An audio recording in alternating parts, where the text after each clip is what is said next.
gente! Bem-vindos a mais um Momento Geopolítico com Camila.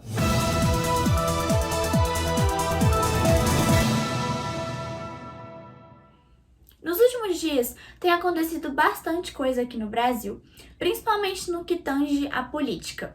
Para começar, na última quinta-feira, dia 18 de junho, o ex-assessor do senador Flávio Bolsonaro, Fabrício Queiroz, foi preso em Atibaia, num imóvel que pertence ao advogado de Flávio Bolsonaro. A investigação apura o esquema de rachadinha no então gabinete do filho do presidente. Toda a família Bolsonaro afirmava que não sabia onde estava Queiroz. No mesmo dia, o ministro da Educação, Abraham Weintraub, renunciou ao cargo. Ainda não se tem um novo ministro no cargo, mas já tem alguém provavelmente mais cotado pelo presidente. Nós estamos há mais de um mês sem ministro da Saúde, em meio a uma pandemia, e agora sem ministro da Educação, num momento extremamente delicado em função de todos os impasses e obstáculos gerados pela crise do coronavírus. Está em andamento agora, inclusive, uma votação sobre o adiamento do Enem para consultar os estudantes sobre a melhor data de aplicação dos testes. Essa enquete com os vestibulandos tem duração até o dia 30 de junho. Se você tem interesse em saber mais sobre essa questão do adiamento do Enem, consulte minha página no Instagram. Nesta semana também, o Ministério da Educação anulou uma portaria do ex-ministro que acabava com o incentivo às cotas às pessoas negras, indígenas e deficientes na pós-graduação. Para quem não sabe, portaria é um documento de ato administrativo de qualquer autoridade pública, normalmente que instrui sobre a aplicação de alguma lei ou na execução de serviços gerais. E o Brasil lidera em registros novos casos de coronavírus no mundo e supera os Estados Unidos em números diários a partir das últimas 3 semanas. Mas a boa notícia é que cerca de 11 mil brasileiros serão testados com 2 vacinas que estão em teste avançado. Uma desenvolvida pela Universidade de Oxford e a outra em parceria de uma empresa chinesa, a Sinovac, e o Instituto Butantan. Em seguida, um terremoto de magnitude de 7,4 atinge o sul do México, deixando 4 pessoas mortas e um alerta para tsunami. Esse alerta vai não somente para a costa do país, mas também para outros países da América Central, além de Peru, Equador e Havaí. Agora, na Europa, Portugal foi eleito para o Conselho Econômico e Social da ONU, o ECOSOC. Foi o país mais votado entre os demais da Europa Ocidental. Para quem não sabe, a ECOSOC é um órgão que cuida do desenvolvimento sustentável, tanto nos âmbitos econômico, social e ambiental. Por fim, o presidente americano Donald Trump suspende centenas de milhares de vistos de trabalhadores estrangeiros que queriam trabalhar nos Estados Unidos, e essa decisão atinge principalmente trabalhadores indianos que não poderão permanecer no país ou ir para os Estados Unidos. Agora vamos ao tema do vídeo de hoje, que é a rivalidade entre Coreia do Sul e Coreia do Norte.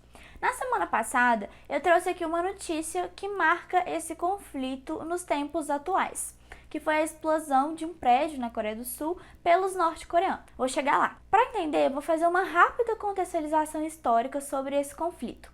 A Coreia já foi uma só. Primeiro, em 1910, se iniciou a colonização japonesa na Coreia. E essa colonização só teve fim no final da Segunda Guerra Mundial, em 1945.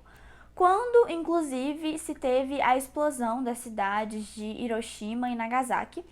Os Estados Unidos invadiram o sul e os russos invadiram o norte. E a partir daí, tem-se uma grande influência dessas duas grandes potências entre os dois países.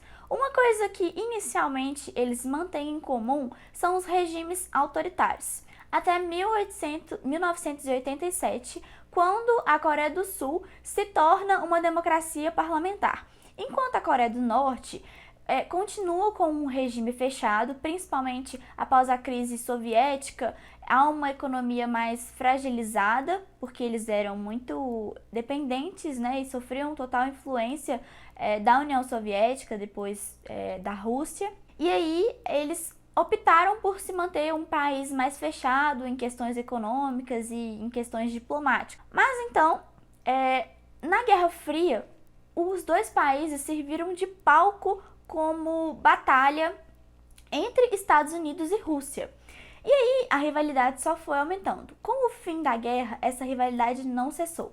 Inclusive, só se teve um acordo de paz entre as duas nações em 2018, muitos anos depois. E aí, em 2018, esse acordo de paz foi simbolizado pelo prédio construído na Coreia do Sul, com um escritório de relações entre os dois países, que inclusive era a embaixada da Coreia do Norte na Coreia do Sul. E aí os líderes fizeram as pazes e manteve-se um momento de estabilidade. Até que nesse ano, na semana passada, Kim Jong-un mandou explodir esse prédio. E isso marcou uma afronta aos sulistas, né? Mas por que isso aconteceu? Muitos fugitivos da Coreia do Norte que vivem abrigados na Coreia do Sul por ser um regime muito autoritário e incisivo por parte do Norte, muitas pessoas optam de viver na Coreia do Sul.